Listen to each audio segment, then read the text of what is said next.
Hello everyone, nandito po tayo ngayon sa onion farm ni Sir Joel Regal ng Barangay Tugatog po nga ba Nuevesia. Ay Sir Joel, kailan nyo po itinanim itong sibuyas nyo?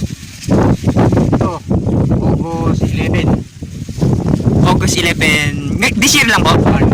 Itong year na to. Bali, anong variety po yung ginamit nyong buto? Ito, Red Pinoy na coated. Coated. Coated siya. Kasi matibay sa ulan. Mas matibay po sa ulan. Hindi po ba delikado kung medyo maaga po kayong nakapagtanim ngayon? Hindi naman masyado. Basta alagaan mo lang.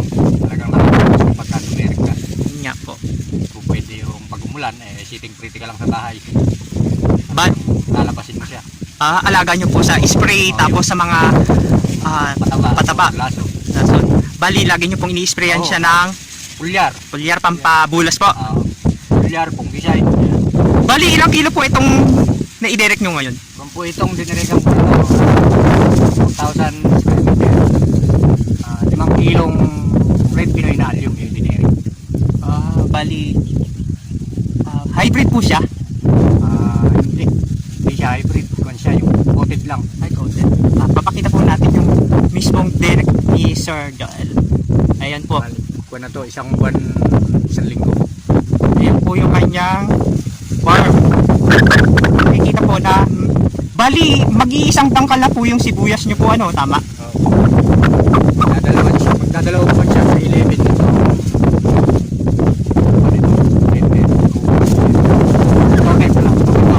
October 11 po kasi nai-direct nyo nung August 11. Apo. Bali, ang naging process po nito ay direct seeding po, tama? Direct seeding. Gumamit ng planter, tapos nag-flat. Kaya lang siya, makapal lang ang budbud. Kinapal nyo po yung budbud para in case na merong medyo Pero ng masamang kalamidad, medyo may matitira pa. Yan po. Kasi mahirap dumirik ng madalang pagka nabugbog ka ng ulan, nalusa, wala na. Ito kasi stock to. Parang expire na itong buton to kaya ganun. Bali, 2 years na siyang naka-stock lang.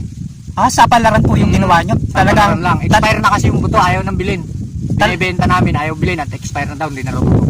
Dahil dalawang panahon na nga na hindi na itanim. Talagang ang nangyari po, palusok talaga. Palusok talaga.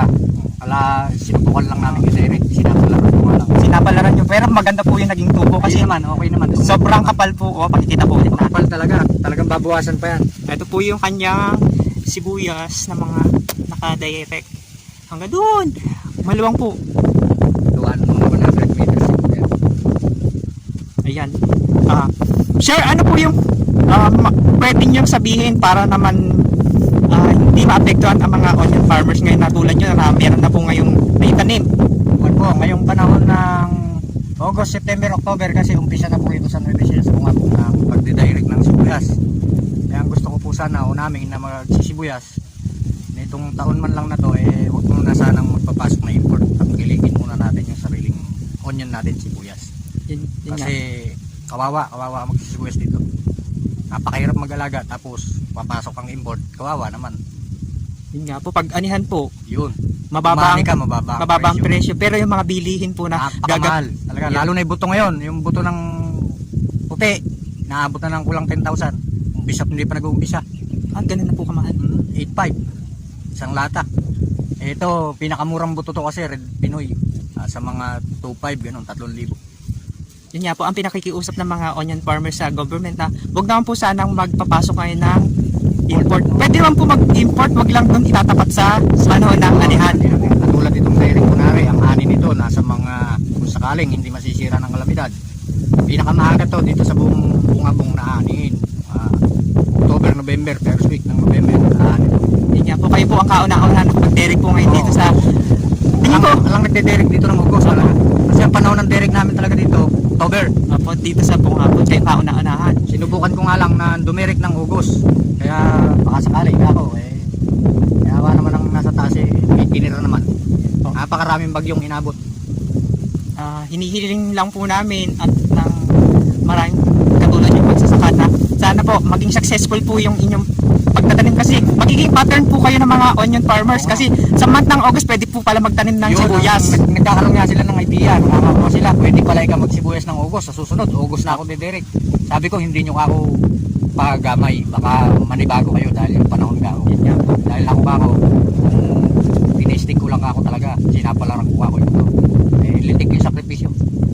Alas 2 ng madaling araw, minsan alas 11, alas 3, hindi ka pa makakatulog, lalabas at lalabas ka dahil sa mahal ng gastos. Po, nag-spray na po kayo ng Oo. mga panahong Pag umulan, kahit alauna ng gabi, pupunta ako rito, bubuksan ko yung mga pigtas at pag nalubog ka ako yung sibuyas, bulok. yun. Inihiling po namin na maging successful po kayo at para yung Yeah. effort nyo po sa pagtatanim magkaroon po ng bunga. Oo, kahit konti man lang sana.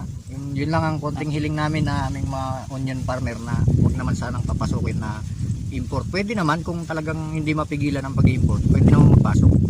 Kaya lang huwag naman sana itapat ng panahon ng anihan natin dito. Dahil pag umani tayo at may kasabay na import, siyempre mas mababa ang import kaysa sa sibuyas na inani natin. Yun nga. Yun ang bibilin. Opo. Paano naman itong mga sariling sibuyas natin? Mapupunta na naman sa storage. Opo, yun nga po ang mababa hinaing ng mga presyo. magsasaka. Ang nangyayari po kasi mababa ang Mababa presyo ang dito presyo. sa puno. Sa market. Pagdating po sa market, sobrang ano. taas. Yun po din yung pinagtataka ng ibang mga consumer sa Yun nga. Manila. Bakit ang baba sa probinsya pagdating sa Manila, triple ang presyo? Sa lason lang, napakaraming lason na inuubos.